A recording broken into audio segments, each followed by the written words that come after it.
Hello everyone, it's February the 5th 2024 and it's time to clear up the dinner things from yesterday's meal. Now since Mark cooked it, I don't mind tidying up, so everything was left. I've just emptied the dishwasher, I'm now refilling it. Exciting lives we lead. I'll sit down and have a quick chat. I've got an accident to clear up. That so far I've tried a few things. Molly had an accident on the carpet in the living room. I knew it was Molly because if Daisy has the occasional accident, her peas are about the size of a sovereign, if you know what that size is.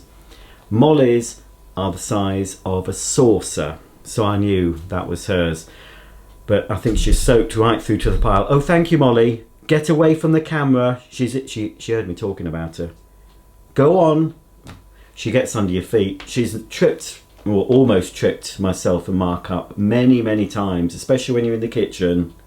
If there's food about, you know, she's there right behind you and constantly hearing Mark saying, "Oh, Molly, get out of the way," and I'm having to say it as well. Daisy's not so bad. She normally sort of, once she's settled down on the sofa, she'll stay there. She doesn't often, unless it's time for their foodies. Unless it's breakfast or dinner time, Daisy's, you know, she's quite a chilled dog, is Daisy May. So, I just need to get all this stuff in the dishwasher, wipe down the surfaces. Then I need to tackle the rather smelly problem I've got in the living room. I've been planning to film an update video on this dishwasher because I did it on my previous washing machine. I think that was a 6-year update. So I went back to check how long I've had this Miele dishwasher, and in July, when I'm going to upload a sort of updated video of this, I've had it 8 years. I can't believe it's 8 years since I got this dishwasher, and fingers crossed it's been fine for the whole 8 years. There's only one tiny issue with it, nothing major, very small issue which I'll explain in the video. But yes, 8 years of service from this machine. I used to use all these eco tablets, you know, thinking they were better for the environment, they claim anyway. But I find a lot of the eco stuff, you do compromise on performance. So I started using Miele's own detergents, and at the moment, where is it? I sort of chop and change. At the moment I'm actually using powder. I've also got some Miele tablets as well, so when this is used up, I've got refills for this, so you can, once you bought this bottle, you can get refills in a bag that you top it up with. It's quite rather clever. I don't know how it works, but what happens is, I won't show you now because I don't want to put any in the machine, but you pull this up, the doodah, the cap, and then it dispenses just the right amount of detergent, and then every time that you tip it out, it gives that measured dose. You can put extra in if you want to put a little bit more in. Sometimes if it's a very big load and we've got roast things in, you know, with burnt on stuff, then I would put a little extra, which you can just add more into it. But I find using the Miele branded stuff, the interior of the dishwasher, you know how some of the plastic parts in the interiors of dishwashers can go a bit orangey due to sort of tomato sauce or baked bean juice. Happens as well if you're washing plastic lids and things, or Tupperware type boxes. They can get an orange tinge, can't they? But since I've switched over to Miele detergent, it doesn't happen. I had, you know, on the dispenser drawer I had here, this had a bit of an orange tint occasionally, you know, and it took ages for it to go. But since using Miele's own detergent, it's been fantastic. So, and I only buy it when it's on offer, because if you've got a Miele appliance, it's worth subscribing to their newsletter, because then you get notified of their promotions, and often they'll do 20% off. I've just had an offer, 20% off all dishwasher detergents, but because I've got a lot in stock, I didn't bother buying any. So Yeah, I would highly recommend Miele's own detergent if you have a Miele dishwasher. Even if you have an Indesit dishwasher, why not treat it to some Miele detergent? Right, oh, I've got... yeah, we had a bit of a Sunday... Well, it wasn't quite... I wasn't that hungry. But, so we just had some mashed potato, mixed veg, and I had a cheese and onion pie. I think Mark had a chicken pie from M&S. So, we've got the steamer. He uses this more than anything. I think it's got another layer as well. So yeah, it does. But we only needed one. We only needed one because he bought ready-made mashed potato from M&S. I know, appalling, isn't it? He didn't fancy mashing. I don't think we had any potatoes in. So since we were in M&S yesterday, that's all we did. Didn't have a pudding. No, we didn't. I'm still doing my one meal a day anyway. So I haven't weighed myself. I don't know, you know, I mean, it's early days. This is only week 2. I don't think I'll bother measuring myself. I'll know if I'm losing weight from the size of the belly. And when I can finally, I've got loads and loads of shirts that are a bit tight. When I can finally put those on, you know, I'll know that it's working. I don't know why he's put this. I'm going to put this in. It looks clean, but it was on the draining board. So Mark has this habit, folks. No matter how often I point out his little habit, tell him off, even when the dishwasher has been emptied, he just assumes it's full of clean stuff. So he'll stack stuff on the draining board, or he'll put a teaspoon here. I mean, how difficult is it? Just a few inches away from where the teaspoon goes, he'll put it there on the worktop. Oh dear. Never mind. Right, so got that chopping board. Oh, there's this. So yes, I've been very happy with this dishwasher. It was the bottom of the range, made in the Czech Republic, as the cheaper Miele dishwashers are. I was in John Lewis yesterday looking at 2. One was priced £500 more than the other, and the one that was £500 more said made in Germany on it, and the cheaper one said made in the Czech Republic. So there you have it. My friend Darren would be appalled by owning a Miele that's made in the Czech Republic. Right, there we go. So that's tidied that away. Just got to just spray and wipe down the surfaces. I use this refillable neat cleaner. This is for the kitchen, anti-bac multi-surface, and they do bathroom ones.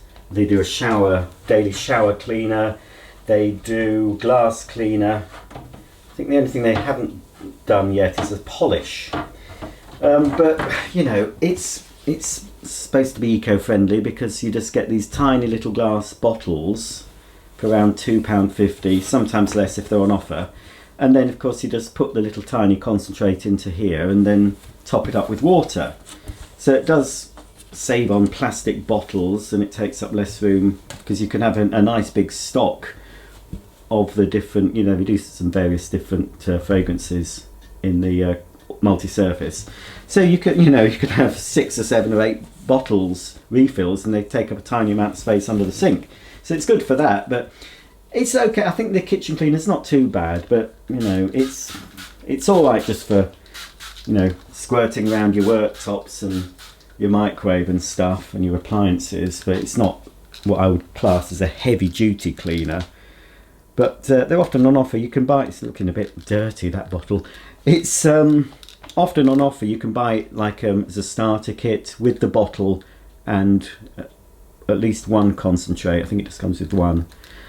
And you can choose a bathroom starter kit, because I have it in the bathroom as well, the bathroom cleaner one. I think it's a different colour base. They might have changed the bottles since I bought this. I think they're still made of aluminium, the bottles. You can see it's a metal doodah. So it's okay for, you know, just a quick spritz around, but it's not, you know, it's not a heavy duty thing. I do find sometimes that, although I try to be as eco-friendly as I can in most areas, if a product that's eco-friendly doesn't properly do the job, then what's the point? Then I'll go to a regular brand if needs be. I'm just going to have a quick wipe round. I'm not going mad. Probably clean the floor later after it's been vacuumed. But my pressing priority is dealing with Molly's accident.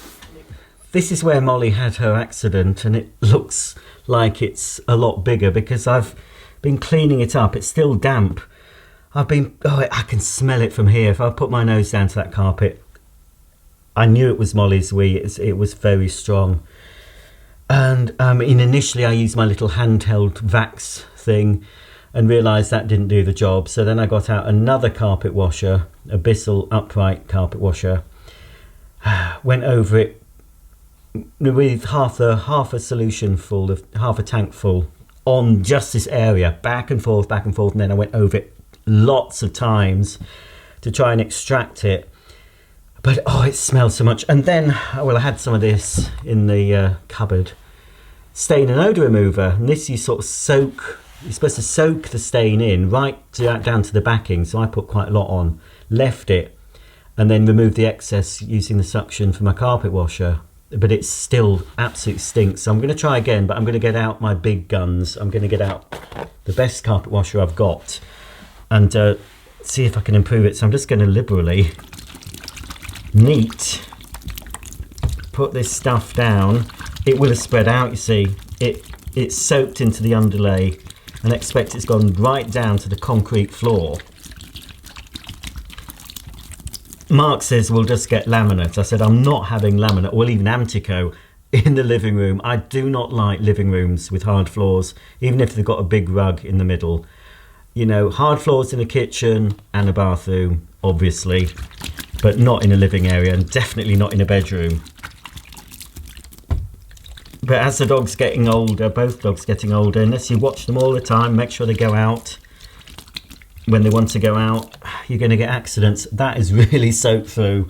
I'm going to leave that. It says on the bottle, what does it say? It says saturate the soiled area. When treating carpet, cover 2 times the size of the mess and be sure to saturate the carpet backing and underlay. Wait 10 or more minutes for the enzymes and probacteria to break down the organic proteins. Blot excess moisture with a colour-safe cloth. Allow the area to completely dry for 24 to 48 hours and then vacuum thoroughly. Once dry and the stain and odour has been eliminated, rinse with water and use a clean damp cloth to remove any residue. So what I'm going to do, you can actually put this in your carpet cleaning machine as well, you can dilute it. So what I'm going to do, I'm going to just leave it, instead of using a damp cloth, because that is absolutely soaking wet, I will use the suction of the carpet washer I've got down, the Bissell Revolution that's in the living room at the moment, just to get out, the excess. I'm going to leave it for longer, maybe an hour or so. And then I'll just leave it then. And then what I'll do in a couple of days, 2 or 3 days, when it is bone dry, I will go over with my big Bissell, possibly just in rinse with just hot water in it, this area, and then I need to shampoo the whole of the carpet really. So I hope, because I could still smell this while sat on the sofa. Oh dearie me. I mean, I love dogs and I couldn't live without dogs, but you've got to put up with things like this happening from time to time. So while we're waiting for the enzymes and probacteria to hopefully finally eliminate that stain and, more importantly, the smell of Molly's pee-pee, I've got another wish list thank you to do. Short time ago, I thanked Jess for my first wish list item, a book about Pools winner, well, the wife of a Pools winner, Viv Nicholson. And reading comments under that video made me realise that, perhaps, and then it's a really strange concept for me, that there can be people watching me and I make a bit of a difference in their life, hopefully a positive one. And it sort of spurned me on a bit to try and give you more content, as you'll have probably noticed. So I'm just thinking, well, just, grab the camera as more often than you used to, Rog, and, it's just chat, because it's amazing. People will enjoy just watching someone's humdrum life. I mean, I'm a very normal, boring person, but if I'm company for anybody, even one or two people, it makes it all worth doing, doesn't it, Daisy? So anyway, I got these delivered from my wish list with two gifts. There's two gifts, so there's two gift notes, and this is a gift from Sue. Some of you watching may have remember me mentioning Sue. Well, Sue and Mandy, because I still can't get round the fact I just have to say Sue now, because bless her, Mandy left this physical plane last year, as I have told you if you've watched. So this is from Sue, and Sue said, thank you for being such a big support. Lots of love from Sue. So this is the first gift Sue kindly sent me. It's the 1960s home by Paul Evans, and look at that 60s wallpaper. I remember my grandma in Leeds had curtains very similar to that in her living room.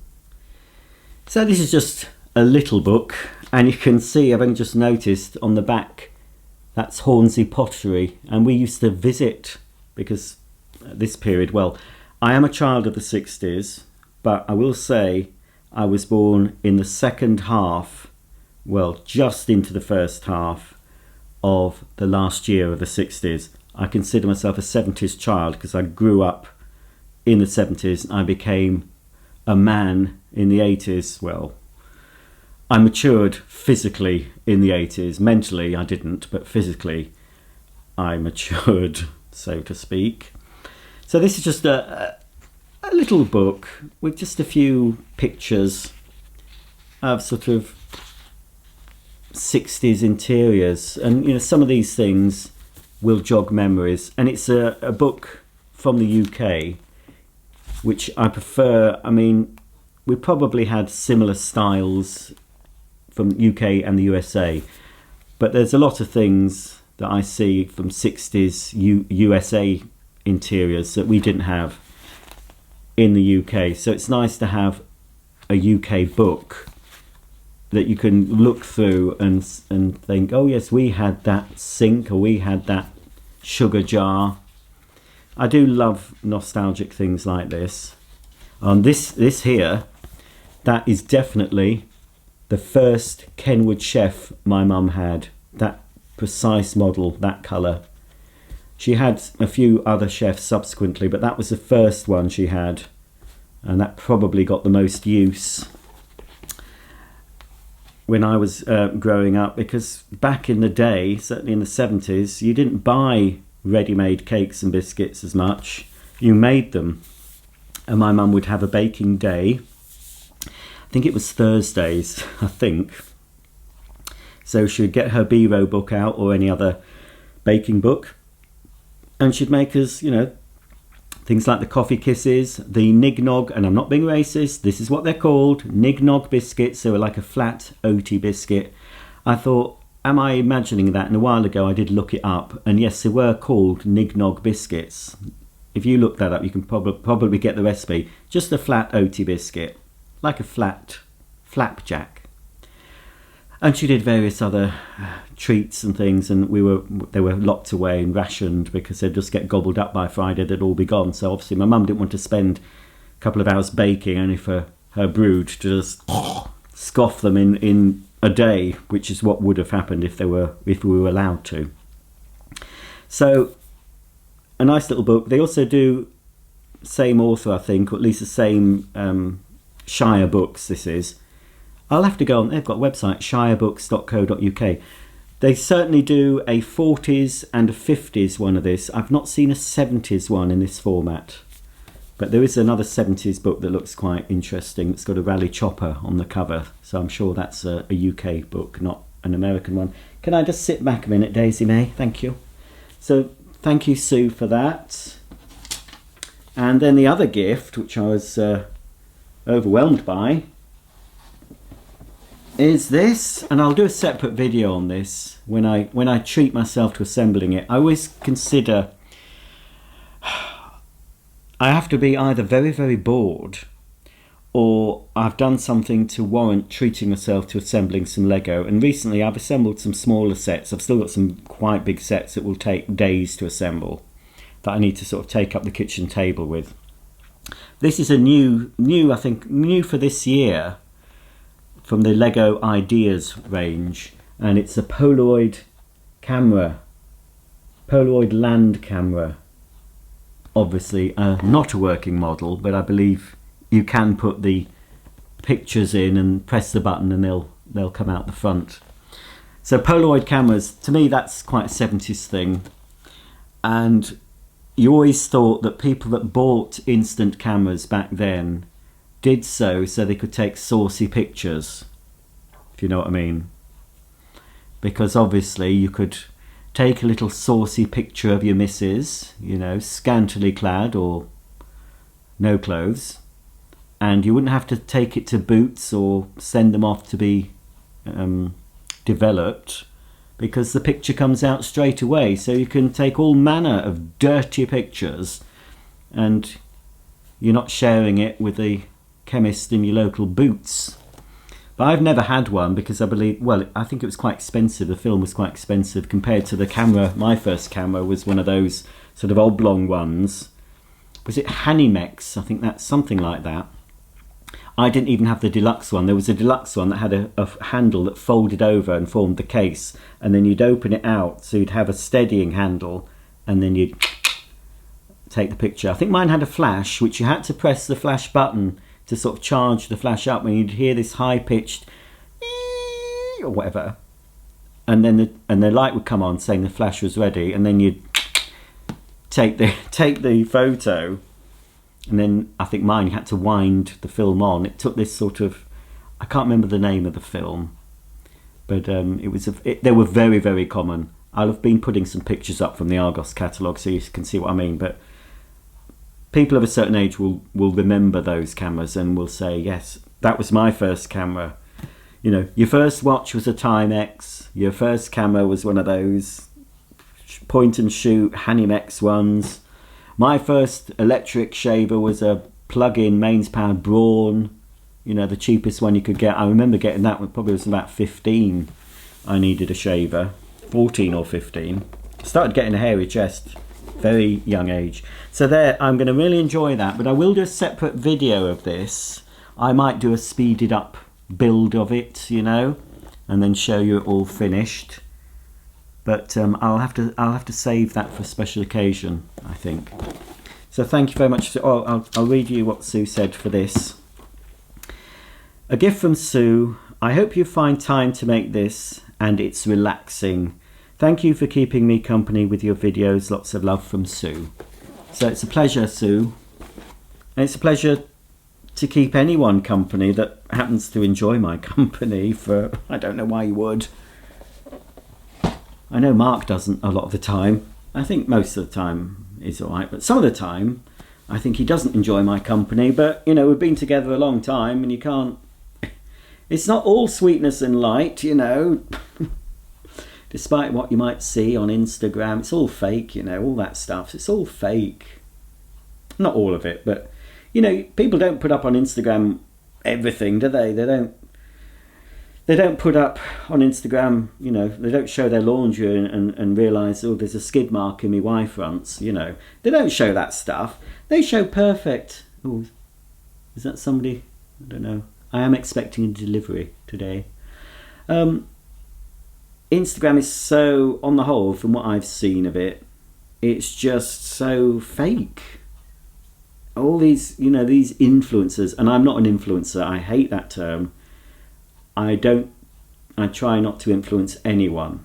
I give my opinions on things, but I don't, if somebody decides they want to buy something that I've shown on, especially on my other channel, or something I might have shown on this channel, it's up to them.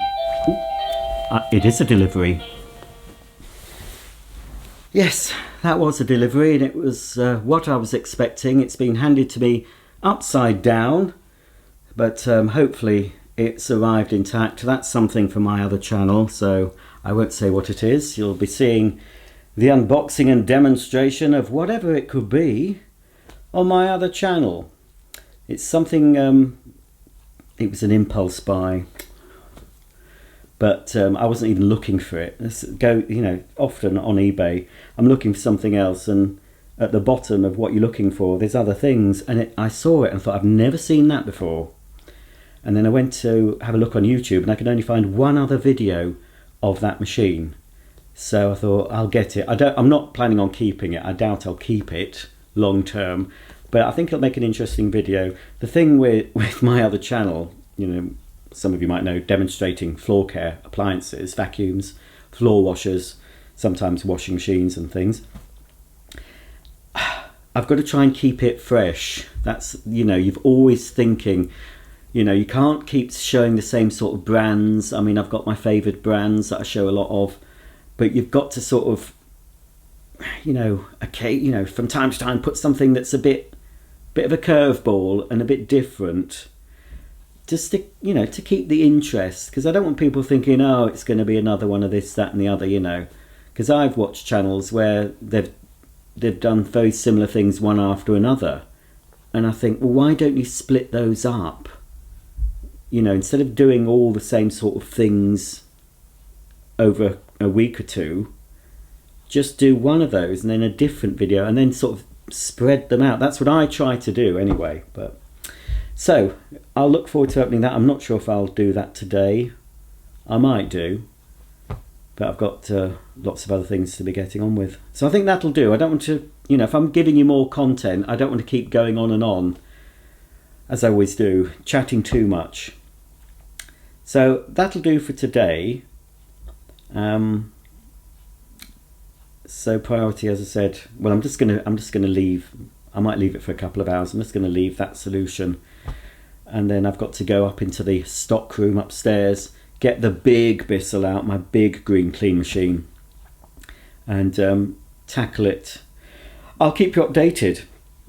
I'm sure you'll be on the edges of your seats.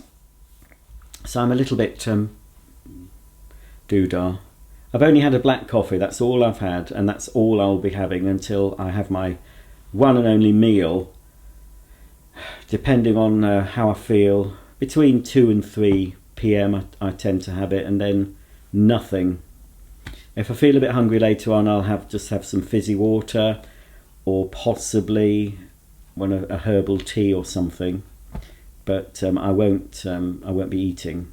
So yeah, it's once a day for me, and it works for me nicely. So that's it for now. I will be back. Let's be positive, Roger. I will be back. You'll soon be sick of me. It'll be from famine to feast. That's it. So in the past you've used to odd videos whenever I suddenly pop up to, oh, Roger's here again. Oh, so hopefully you won't be, what's he doing here again? Because I have filmed some more videos for this channel that I've already uploaded, thumbnails made, all ready to go, scheduled. So I am trying. I mean, the goal is to give you 2 videos a week. I do 2 videos a week on my main channel, so it'd be nice to give you 2 videos a week on this one. So on my main channel I do put out a video on a Monday and a Friday. So I'm thinking for this channel, what was I thinking? I think I might do Thursday and Saturday. Yeah, I think that's what I've done. So I'm thinking going forward, you'll get a video on a Thursday and a Saturday. Possibly. Hopefully. That's the plan anyway, isn't it, Daisy May? But until then, I better get on with the day. Hope you're having a great day, whatever you're doing. And I'll see you all very soon. Bye for now.